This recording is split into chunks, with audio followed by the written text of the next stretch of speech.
Welcome. You're listening to the IT/OT Insider podcast. I'm your host, David. Subscribe to get the latest insights shaping the world of Industry 4.0 and smart manufacturing. Today, I welcome Amir Cahn. Amir is the CEO of the Smart Water Networks Forum.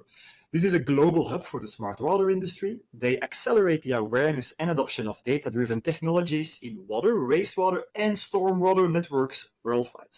They are a non-profit organization, and SWAN brings together key players in the water sector to collaborate and share knowledge. So today we are going to talk about water and data.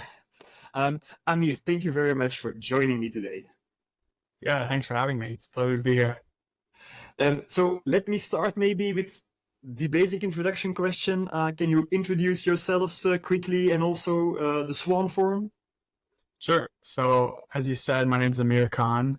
I'm the CEO of SWAN, the Smart Water Networks Forum, and we really bring together the entire ecosystem to advance use of data solutions, water, wastewater, stormwater networks worldwide. And right now, I think you're witnessing this data explosion in the number, the types of sensors that are out there.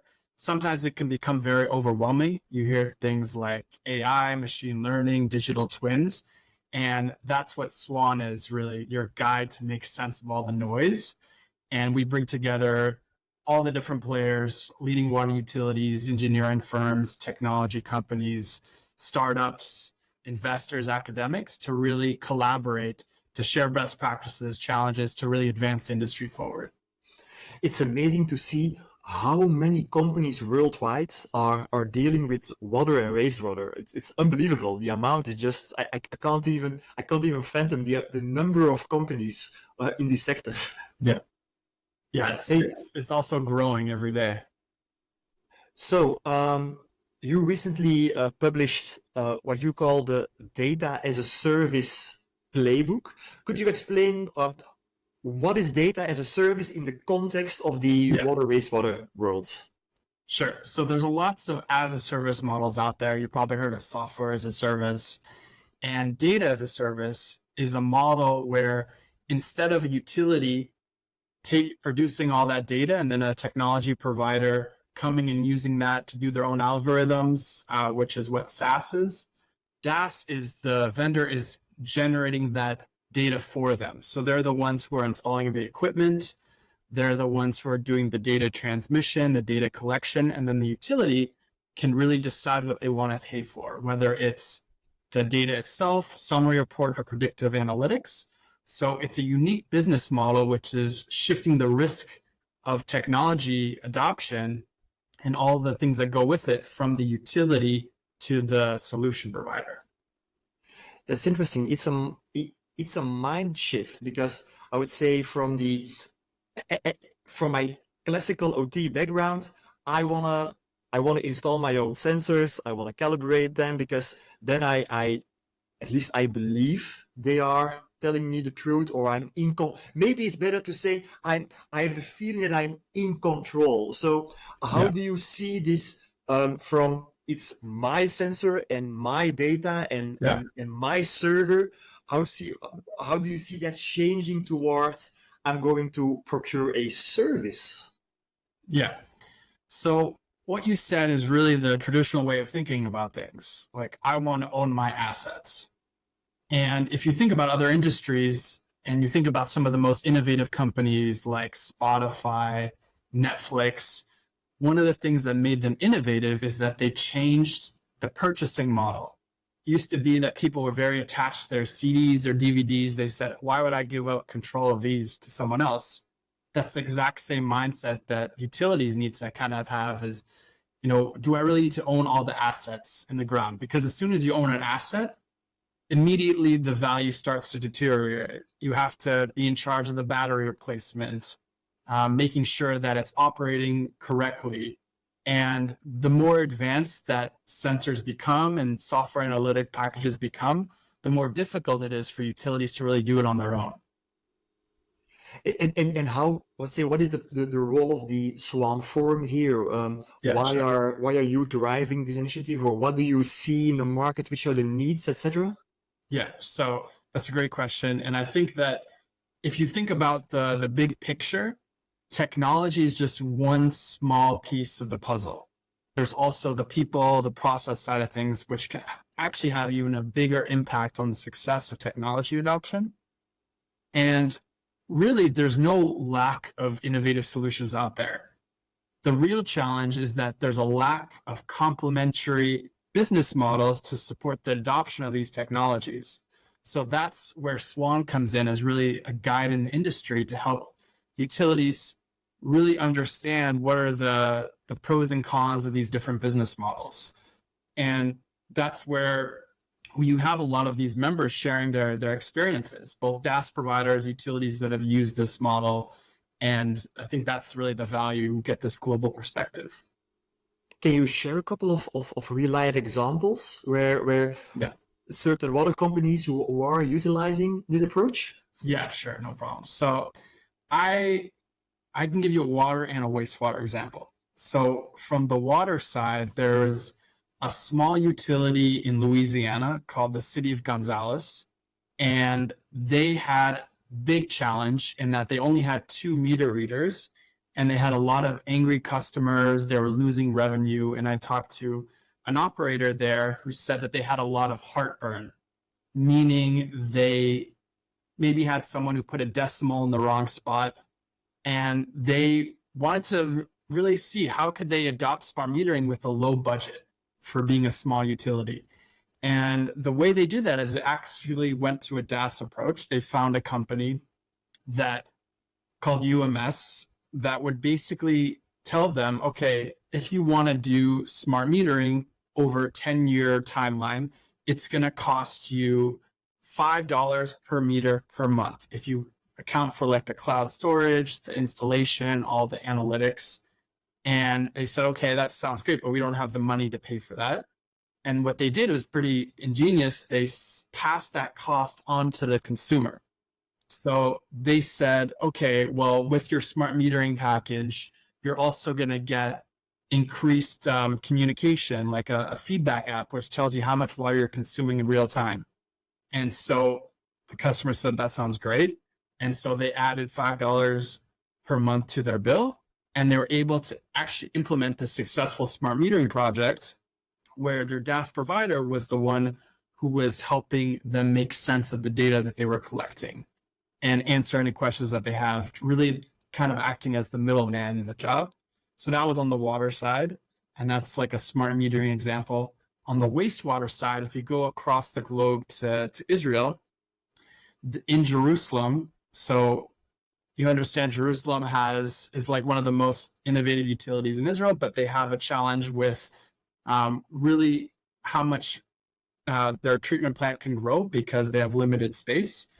And they had a problem with people really polluting on the weekends. So they had a problem with their wastewater treatment plant that there was getting this influx of industrial pollution, and it was really contaminating the wastewater treatment plant, hurting the environment.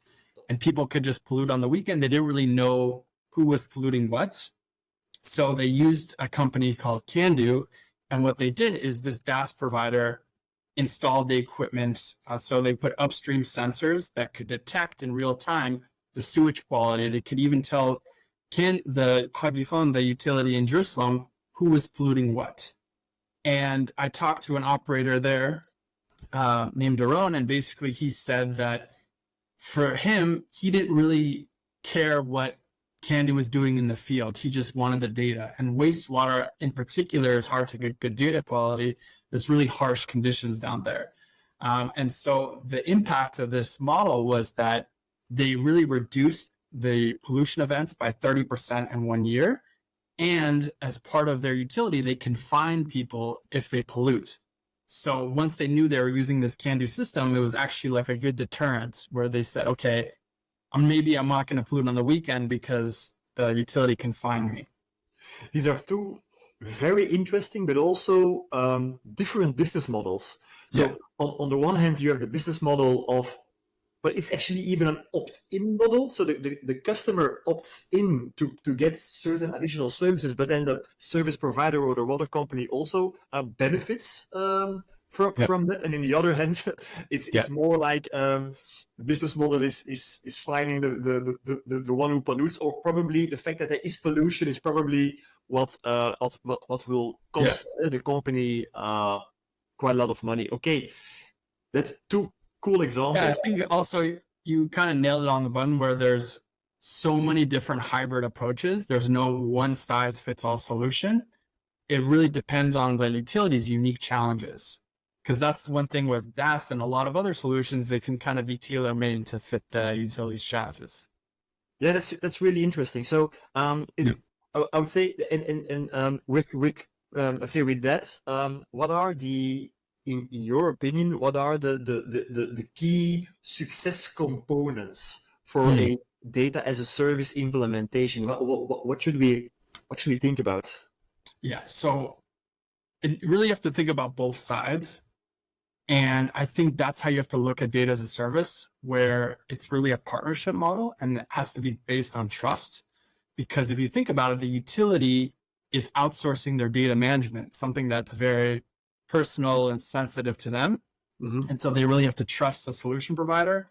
In the same sense, the solution provider has to trust the utility is going to maximize their solution because they're putting forth the initial ongoing capital costs. And even if you think about regulators, they have to trust the validity of the data that they receive. So there's trust is a huge issue, but I think it really gets down to the utility's maturity level. Mm-hmm. And in terms of, do they understand the value of their data? Do they see it as an asset? Do they really need significant infrastructure updates? And so I think if you look at the globe, I think you can kind of group utilities into kind of 4 different buckets, I would say. Like one is just inactive utilities that are not thinking about big data, data management, which unfortunately makes up a lot of utilities. Then there's the reactive utilities who are using maybe traditional paper methods and maybe measuring like one parameter here and there. And then there's a lot of like SWAN members who are very proactive and they're doing things using different like management platforms like SCADA, GIS to visualize what's going on in their network. And then there's really the optimized utilities that are kind of ahead of the game. And so I think for each different maturity level, utilities will have different needs. And one of the core issues is that they have to really identify the data quality that they're looking for and what their key challenges are. Because maybe they just need to collect data once a day. Maybe they need it multiple times a day. It really depends on their unique challenges. And it really differs by kind of their understanding of their own system. It's good that you mentioned data quality. It's also a topic or I often talk about also on the ITOT Insider. We see somehow that with a data platform approach, and I would say very broadly speaking, across all industries, across all verticals, you need, of course, your connectivity needs to be in order.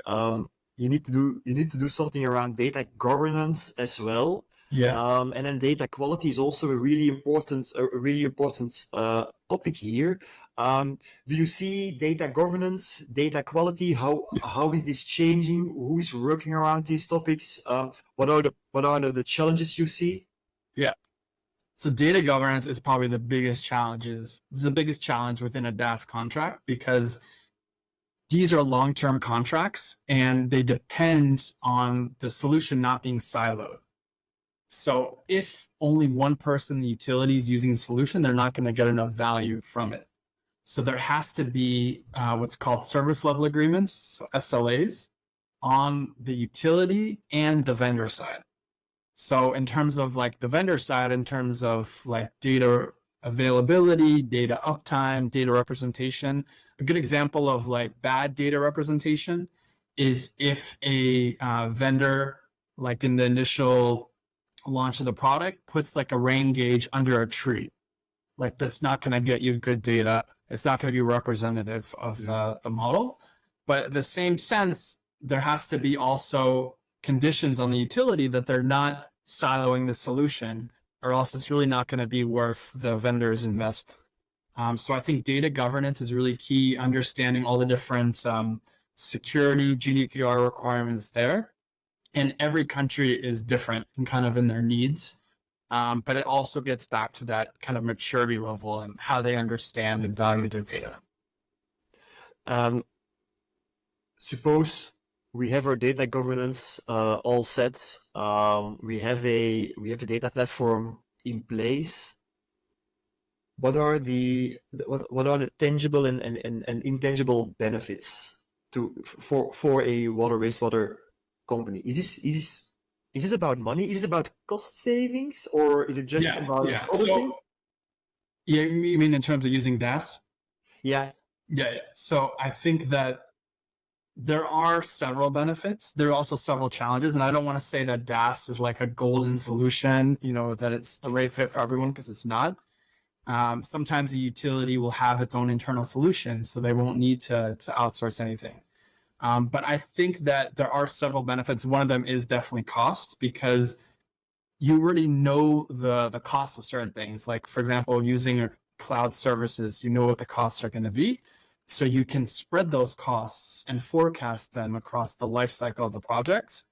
Another huge benefit is the interoperability.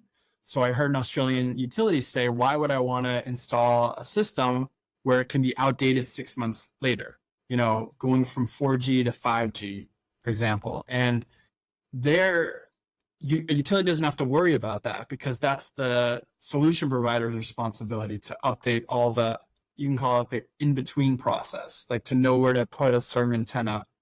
But I think the biggest value is that it's all outcome based, and there's different service level agreements that are part of the contract. And so it's based on performance versus, just putting up an initial investment in the beginning to just buy a product, and you're kind of stuck with that product. So here you're really paying for the outcomes. That's also another way of approaching. It's also a bit the difference between capex and opex invest. The capex mindset, where we're going like we're going to buy something, it's ours, and then we'll try to implement these things, and we'll see what happens, and we write it off over a certain amount of years. So what I hear you saying is that one of the key success factors is that you actually pay for an outcome. Should that be? Yeah, I really like this university in the UK. So I didn't mention this in the beginning of the podcast, but I actually did a PhD on data as a service. So that's why I love talking about it. But one of the universities that I really referred to a lot was called Aston University in the UK. And they have this whole advanced services group, which focuses on servitization. Mm-hmm. And that's what really DaaS is. It's like moving from selling a product to a service. And they do a great job of simplifying what are kind of they call it like the staircase, like from just selling a product to then you're guaranteeing the performance of that product in terms of like maintenance services. And then the highest level, you're guaranteeing like a capability or an outcome. And a really good way to simplify this, I was actually thinking about how could I simplify DaaS to someone who doesn't understand all that jargon, and it's still like a new term. Mm-hmm. And this idea of servitization is used in so many other sectors. And I was thinking about like the first service job I had. So this is a true story. My first service job, I was working for a company called FedEx Kinko's. I don't know if you heard of Kinko's before, but it's like I know FedEx. So.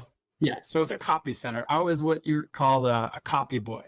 Okay. So basically I had like a, purple, black polo, like an apron, and people would come in the store and they'd, not know how to use the copy machine. So I'd be the one to tell them like face up, face down, this is where you insert the paper. And one of the things that FedEx offered was, instead of them using their own credit card to really buy the paper, and sometimes they'd make mistakes, so they'd have to pay for the mistakes, I had a special blue card that looked like a credit card, and I could give this to them, and they could basically make as many mistakes as they want with this card, and in the end they would just pay for the paper that they wanted. So the copy that they wanted, whether it's like front and back, laminated, whatever. And I didn't realize at the time, but I was providing what's called an advanced service. because in the end, FedEx was losing a little bit of money of people making mistakes, but they were gaining so much customer loyalty in the sense that, we were helping them achieve what they really wanted to do in the first place. Like using a copy machine is not their core competency. And if you think about it, like managing a copying machine or getting all the insights from it would probably be even lower of a competency level for them. And so that's like an analogy for DaaS, if you're paying for the outcome, like the DaaS provider is providing that blue card to say like, hey, I'm going to help you do this. You don't have to do it on your own. That's a really cool story, and absolutely, I fully understand the link between the copy machine and the data product. Let's talk about technology versus culture versus mindsets. Well, I have my opinion. I often voice that also on my blog and in the other podcasts. But how do you see the technology evolutions? How do you see culture, and how do they align or maybe collide? Yeah, so very, very powerful question, and I think that people are the determining factors of technology.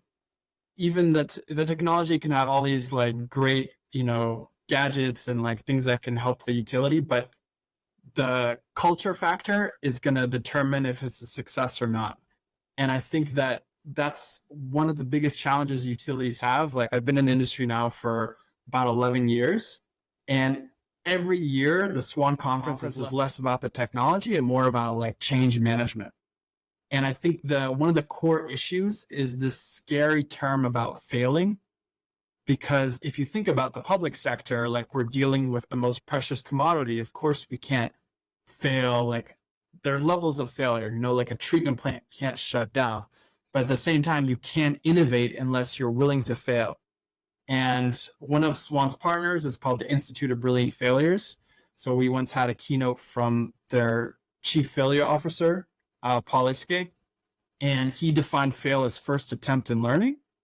And really, you need to be comfortable with allowing people to try new things, and just having that mindset that, yes, it's going to be new, it's going to be scary, but if we reach, point where we're not sure, let's think about how we can pivot versus giving up the project entirely.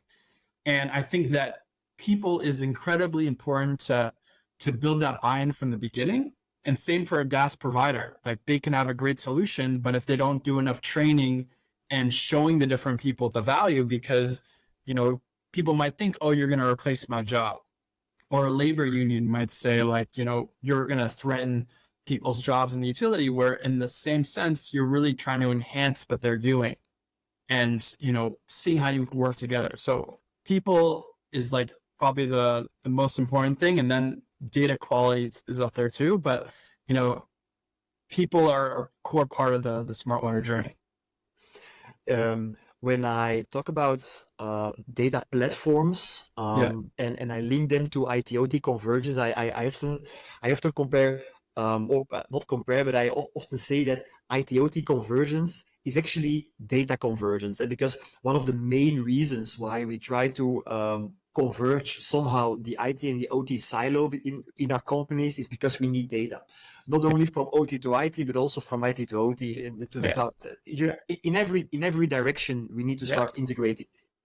What I see when I look to the platform ecosystem today, I see something happening in the market. So where a couple of years ago, when you needed to have sensor data, it was, well, the only way you could do that is by installing a local historian in your plans, or maybe on corporate level, maybe in your private cloud. But in any case, you were using a historian because that team was made to store time series data. If you had a problem with sensor data, if you wanted to get something, you would go to the OT team, period, full stop, no questions asked. What I see today is that today the data problem, when people start talking about data, it's typically that IT or the data teams start to own that problem. So that means that they were very used to working with, I would say, traditional corporate data.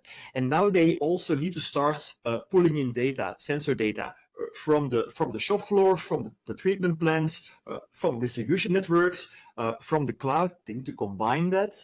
And what I see happening from a technology point of view is that a lot of startups start working in on these platforms. You have some conflicting protocols, conflicting visions. You have the hyperscalers versus the small companies. You have the IT companies versus the typical OT companies. I could say that we are somehow in this storming phase where everybody's trying to do stuff, and we're not really sure yet what the default way of working in the coming years will be. That's at least how I perceive I would say the world as it is today. I wanted to check how are you perceiving the world of DaaS suppliers, and what do you see changing in the coming years, in the coming 5 years? Do you have some kind of a crystal ball, maybe? So you didn't even mention AI. Like AI is changing at a crazy factor we can't even predict. And I think AI is one of the biggest kind of catalysts for using new technologies, because a water utility is seen as a service provider, just like someone's cell phone company, energy bill. And you don't want to be in a situation where, people, like a customer's calling you, you can't tell them what the problem is. Like they expect their water company to be like their credit card company to know exactly what happened and when. And so I think as you see the kind of the sector really evolving and other sectors really embracing AI and innovative service models, that the water sector is kind of going to have to catch up. And I think that you can look at the technology side, but one of the biggest factors is also the aging workforce. So there's this term like silver tsunami, like people, retiring at a record rate, and it's hard for these utilities to attract this next generation, to get them excited about working in a water utility when they're using really old methods. So I think that one of the answers could be like a data as a service platform, where instead of relying on utility to have this existing in-house knowledge, they can really work together with a technology provider to kind of supplement their knowledge and to kind of assist them produce that good data quality they need to do those kind of AI algorithms. But if you ask me where I see the sector evolving, I don't think you can put the onus on water utilities, because there's not enough DaaS suppliers now. And that's one of the reasons we produced this DaaS playbook. It has 14 case studies to also give advice to solution providers, maybe want to migrate, not just offering SaaS, but offering DaaS for utilities that really need help generating this data. And also in terms of engineering firms working together with the utilities and the DaaS providers to really benefit everyone involved. And I think that one of the interesting things I did in my PhD is I did a global utility survey. So I asked people if they're using DaaS, how they're using it. And one of the interesting findings was that if a utility uses DaaS, let's say for one application like smart metering, they're 50% more likely to use it for another application like water quality monitoring, and 30% more likely to use it for more than two applications. So once they understand the value of this kind of outsourced approach, they want to do it for different applications, which would help them even more if these vendors were working together, because then they could ensure more interoperability. The vendors could use the same data standards. And I think that's where the industry is heading, to having more collaboration between the key players that work in the utility, the engineering firm, the consulting firm, the vendor, the utility, really working and sharing the risks and the rewards. And right now it's more like, okay, I'm going to sell you my product. Give me your money, and basically I'll see you when you need help. But there has to be what's called these touch points, and that the vendor and the utility can kind of work hand in hand, because that's what the industry needs. We're at this pivot point where We have water that's dwindling, climate change, that's really impacting all aspects. And like people say, climate change is really water change, drought or flooding. And I think that it's needed now more than ever. And like that's kind of my aspirational goal, that we can kind of simplify the value for people to understand, okay, this is how I can apply it, this is how I can benefit from it, and this is how we can kind of work together to kind of, advance the water sector to be in a better situation. Well, we do have quite some service providers who are also listening to the podcast. So Yeah. hopefully they Yeah. hear hopefully they hear your message loud and clear. How can either service suppliers or end users get involved with the SWAN network? Yeah. The SWAN forum, sorry. One is, so now I'm going to pitch SWAN. Basically, we're a membership-based organization, and we have over 350 members from around the world. And we're actually going to do a special until July 30th, where we're going to have 10% discount on our membership. So it's a great time to get involved. We have a lot of different communities in the Americas, Europe, Asia Pacific. We're very global. And then a lot of technical committees based on AI, data as a service, smart metering, energy efficiency, interoperability. So a great way to get involved, share your insights. We produce different reports, do different workshops. I'm going to Singapore Saturday night. We're doing an event at Singapore International Water Week. But really, it's a platform for people to share best practices, challenges, and really help accelerate the industry forward. And kind of, it's also a way for them to amplify what they're doing and work together with these leading utilities from around the world. Amazing. We're definitely going to put a link in the show notes and the article to your website, to the playbook. As a final question, Amir, I just want to ask your advice to somebody's listening to this podcast. It's an end user. It's somebody who is working in a water, wastewater, stormwater facility. So what advice would you give them today to start their journey towards becoming data-driven? Yeah, so I think you have to understand what your core challenges are and understand that there are a lot of options out there. It's not just doing it in-house or SaaS. There's a lot of different these partnership models, and they have a lot of terms like data as a service, metering as a service. But really, the idea is that you're shifting some of the risks that you'd be responsible for to a technology company.